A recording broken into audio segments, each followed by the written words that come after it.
back again with Mr. Auchmutey. We left off at Peleliu and on our way to the Philippines.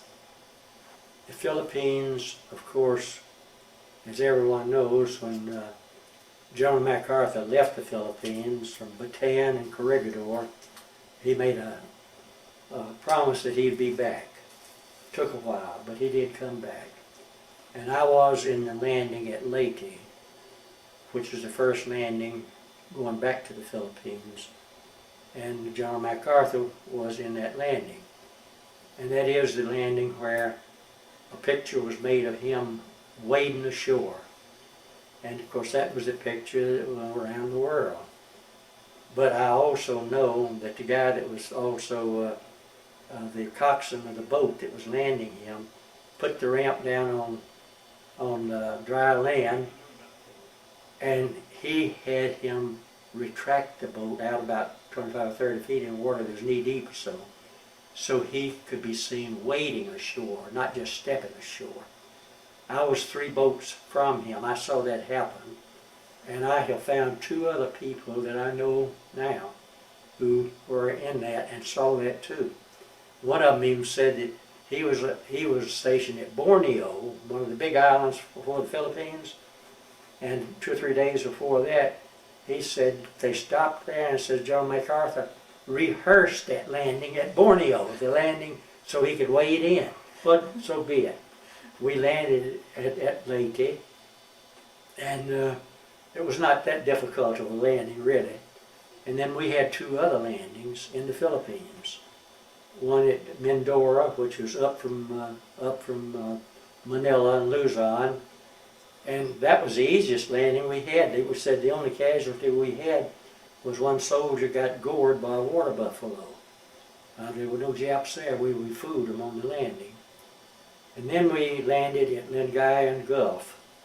That's L-I-N-G-A-Y-E and Gulf, on north of there, a pretty good ways. That one was a little bit of a rough landing, and there was a good bit of infighting after they got them ashore. But there were 3 different landings there. And the thing I can remember most about the Philippine landing at Lingayen Gulf is we were in a typhoon. That was, I guess, the worst weather I was ever in my life. And we rode out that typhoon. It was in the South China Sea.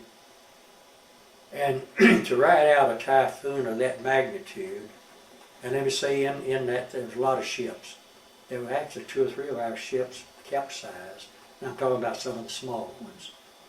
Because in a typhoon, if I remember correctly, for 24 hours we did not go anywhere. Now the ship, the propellers were going full steam, but we weren't getting anywhere.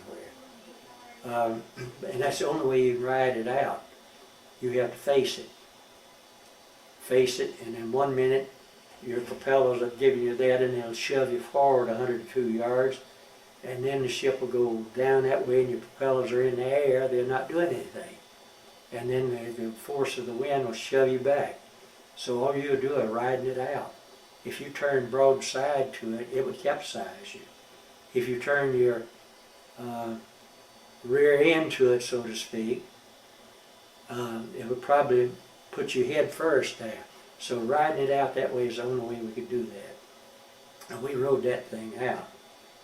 And along about that time, during the Philippine landings, were the great naval battles of the Philippines.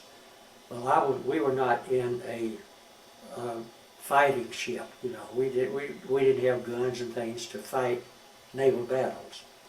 And so they got our ships out, and they made us go back to Peleliu, not all that far away, 500 miles maybe, to Peleliu, where we'd only been there just a few months earlier at Bloody Nose Ridge, but now it was peaceful. We went right back into that lagoon and waited for 2 or 3 days until those great naval battles had ended over there. Because we didn't need to be around there, and there was a lot of battleships and carriers, great battles that went on. Then after that ended, that also was about the time that Iwo Jima came along. Now we did not go to Iwo Jima. because we were being prepared to go to Okinawa. And Iwo Jima, you know what kind of a landing that was. It was a rough landing. That's the one that had the flag, planting of the flag there on that Mount Suribachi. Well, we were getting ready for Okinawa. And so we went to Okinawa. And then again, and Okinawa is getting much closer to Japan now. I believe that's in the Ryukyu Island, Ryukyu's Islands, Big Island. And we landed there on April 1st, 1945, which was April Fool's Day. And it was a huge fleet of ships that landed because we knew there'd be a lot of land fighting because there were a lot of Big Island, there were a lot of Japanese troops on the island.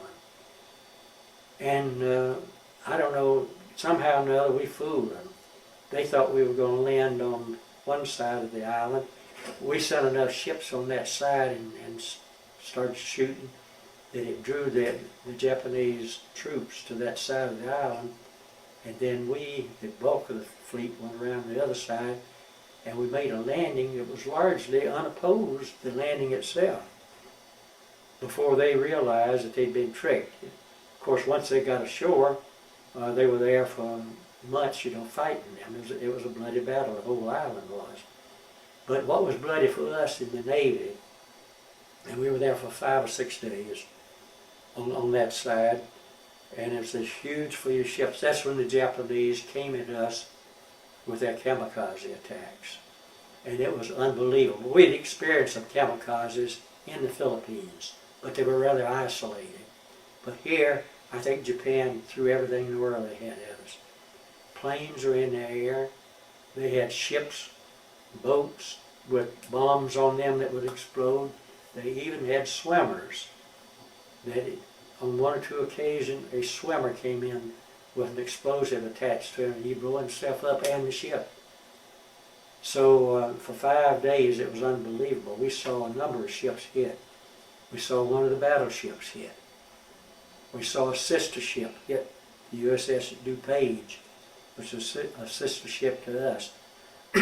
And I thought that kamikaze, I thought he had us, because we were at general quarters, meaning we were at battle stations, and there were kamikaze planes in the air, and this one had been hit, but I can see him now, off to our starboard.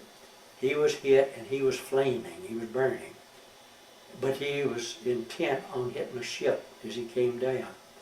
And as he came over, I thought he was headed for us, our starboard side, but he cleared our mast right in front, about 40 feet around in front of me, by I'd say no more than 3 or 4 feet. So he went over us, and the USS DuPage, the sister ship, was over 200 or 300 yards on the other side of us, and he slammed right into that ship broadside, killed about 30 people aboard that ship. It didn't sink it, but it knocked a gaping hole in it and killed a whole lot of people. I also hit one of the battleships. I'm not sure, I think it was in Nevada, I'm not positive. But there were many ships hit, there was a lot of damage. That was a rough time. And the kamikazes, we left. We got orders then that our job was finished for us to head back home. And so some of the ships took off from there. The kamikaze thing went on for another few days before they got it under control. And then we left, and we came on back, and we stopped in the Philippines, in the Hawaiian Islands. We went to Pearl Harbor, Honolulu. We were there just 2 or 3 days. And that really is the first time we had seen real civilization in nearly 2 years. And when we got to the Honolulu, the Royal Hawaiian and the Moana hotels were the 2 big ones on Waikiki Beach. Of course, now they got a lot of high-rise ones there.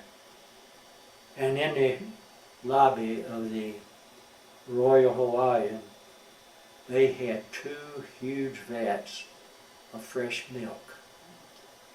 And I'd say 9 out of 10 sailors just drank milk like mad rather than beer. They were milk starved. They hadn't had any fresh milk in 2 years. They knew that too, and they had it ready for them.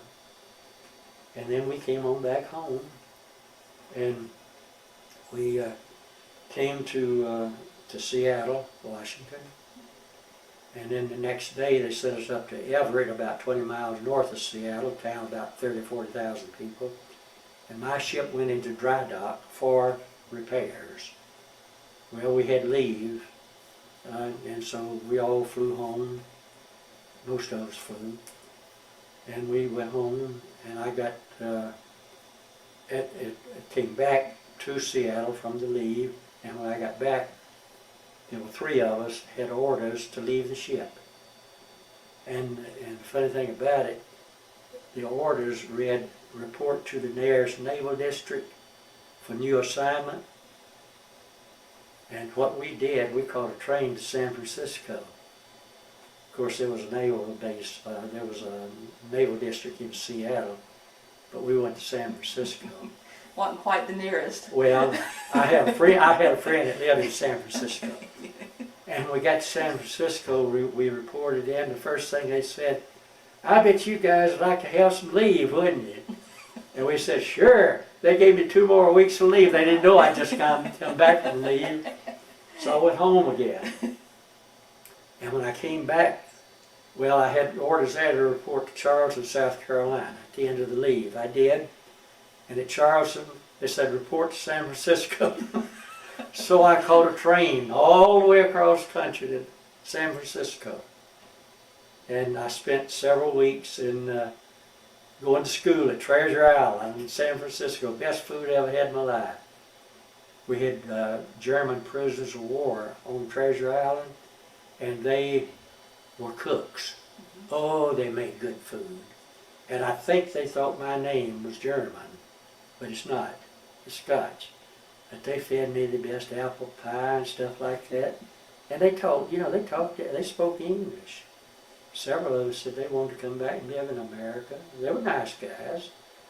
They were probably glad the war was over. And then I reported to another doggone ship. And I had to go to Hawaii and wait for 5 or 6 weeks. It's good duty. I had a friend out there that had a Jeep from the motor pool. We went all over Oahu. We had more fun than a barrel of monkeys. No, we're fine. I was just making sure I was still safe. And anyway, after a while, all we would do was report in every morning and say, is my ship in yet? No, sir. Check me off. We'd go to Waikiki Beach in that Jeep, and we just had more fun, for 5 weeks. But I was running out of money. And your pay record was frozen because you weren't assigned anything. And finally, they allowed me to go down to the Admiral Nimitz's headquarters to see where my ship really was. And it was at Eloitak in the Marshall Islands. They said, it's not even coming to Hawaii. The next morning, they had me on my nets on a plane. Flew me back out to Johnson Island and so on. And I came out back to Eloitak, where I had been on a landing a time earlier, reported aboard my ship there, and I was navigator. Was this the Hidalgo? USS Hidalgo, yes. And we were there just a few days, and then we went to Guam, another return trip to Guam. Guam now, some months after, had been made over. It was real nice, Didn't look like it was when I got the medal there that day. And we went to Guam, and then from Guam we went to Shanghai, China. And we were in Shanghai for 23 days. Now the war had ended now. The war had ended. We were in Shanghai, and that probably was the greatest experience I ever had in my life, 23 days in that huge place. Well, tell me about the day the war ended and what you were doing Well, that day. I was in San Francisco before I went out for the new boat, to get the new ship. And that was VJ Day. And for 3 days and night, the people, and there were Army, Navy, Marines all over the country out there. They tore that place all to pieces. By that I mean celebrating. They broke into liquor stores. They had, the cable cars of San Francisco. which was one of the novel things there. And you know, they'd come down Mason Street and get down to Market Street, and the cable car driver would get off, and he'd turn it around, spin it around on a turntable, and head it back up the hill. They had a bunch of troops down there, sailors. They were spinning the thing like a top. They did everything. You never heard of such things. And they finally issued an order that all service people be off the streets, back. Well, I was living in the Whitcomb Hotel, right there on Market Street. So I was allowed out of the hotel, but I had to get right back in it. And then they sent me out to Treasure Island. That's where I did the going to school out there for a while. And then I got the assignment to the other ship and went back out. But VJ Day was quite an experience. There was a lot of damage done there, and it was all done celebrating, you know. But the celebrating there was a lot of damage done. The first day they left the liquor stores open, and that was a mistake. The next 2 days they closed them, but they started breaking in them anyway, anything to get the booze. So it was quite a thing. Okay, well, let's move back to Shanghai. All right, Shanghai was quite an experience. There I rode in rickshaws with the Chinese pulling the thing, you know. And I remember one night, Dave Motak and I we were going out to the racetrack, which is about 6 miles from where we were docked, right at the end of the Nanking Road, which is the main drag of Shanghai. And he got one, I got another one. And we went out there, and there was a club out there, and we thought we were going to get a good steak, but it wasn't very good. But we did, but we rode that rickshaw out there. And the rate of exchange money then was about 1,200 Chinese dollars to $1 American dollar. It was so, I mean, it was on, you could go in and tell people that you spent so many $1,000 for a meal. You're talking about Chinese money. And this guy, the poor guy that was hauling us out there, pulling that rickshaw, what he wanted, the fare was about 10, 15 cents. And that other guy argued with him about it. He didn't want to pay him that fare. But anyway, Shanghai was quite an experience. We enjoyed that. And then at Shanghai, we left and headed back to the United States. And we were, the first 2 or 3 days out, we had to be, the war was over, but there were mines floating around. You had to watch for them.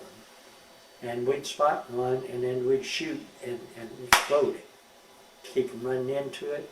Well, after a couple of days, we cleared that area, and then we were on our own. And it took us 46 days. We just had more fun. We just took it easy. I read a book a day. The Navy said, get rid of 90% of all your ammunition. We made a target and would tow it every afternoon behind the ship and go out and have target practice and enjoyed ourselves. And in the meantime, they made me the executive officer of the ship, as number 2 in command. Then we got to the Panama Canal. We went through the canal and got on the Atlantic side. And we were there a day or two. We were there during Mardi Gras season. And boy, you haven't seen a Mardi Gras season till you see how they do it down there.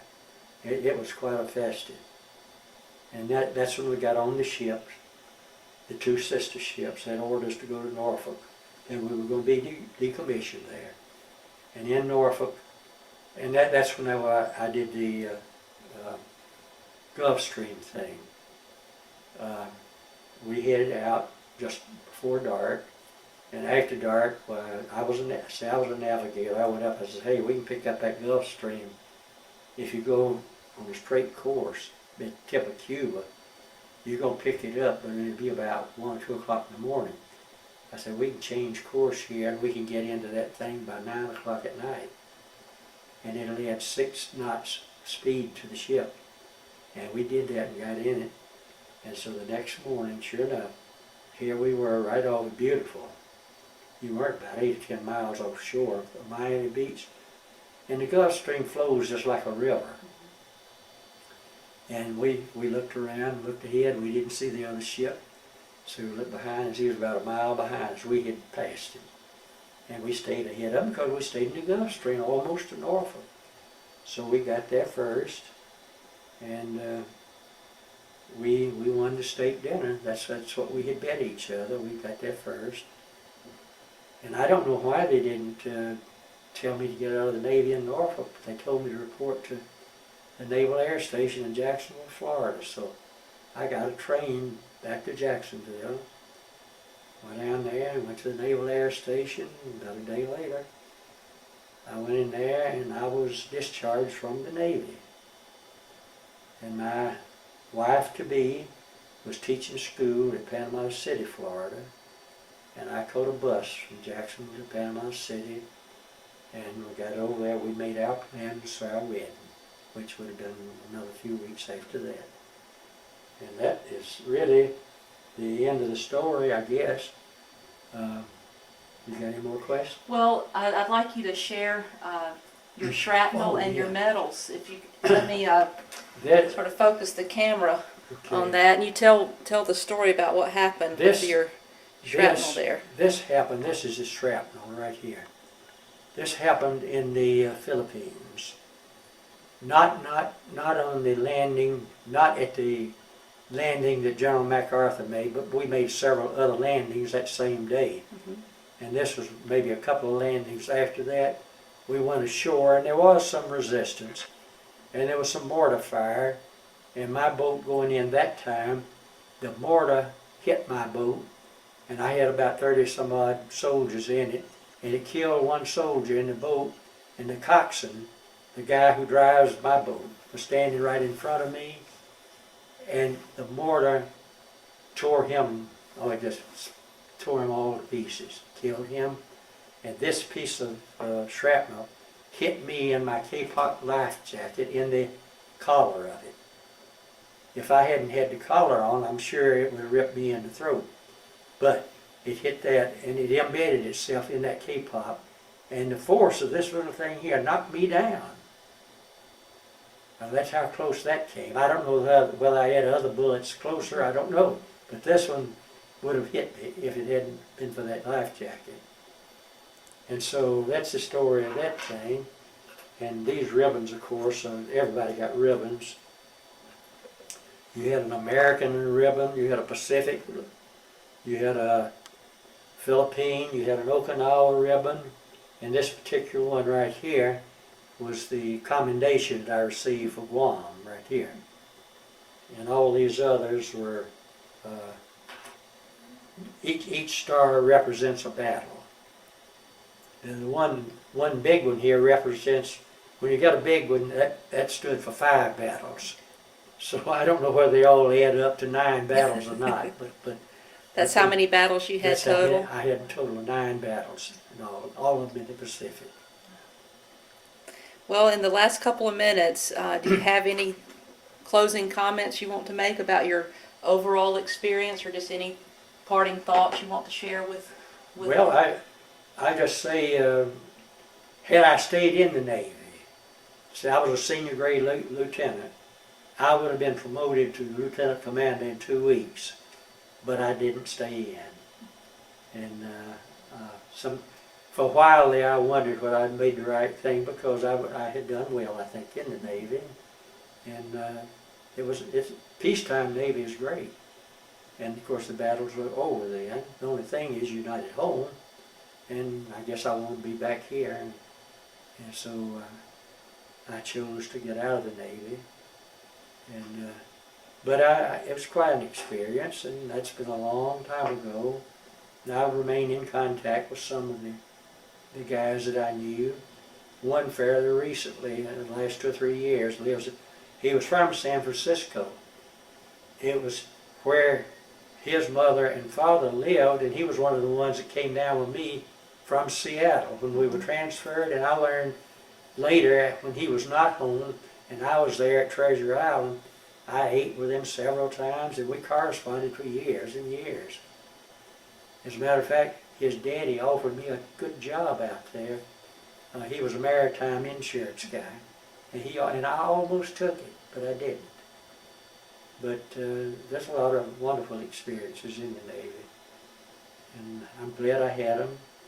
And I guess I'm glad I survived, because a lot of us didn't. Well, thank you so much for sharing your story with us and bringing your medals and your shrapnel, and we really appreciate what you've done for us. Well, I've enjoyed it. Thank you, Mr. Auchmutey. I've enjoyed it.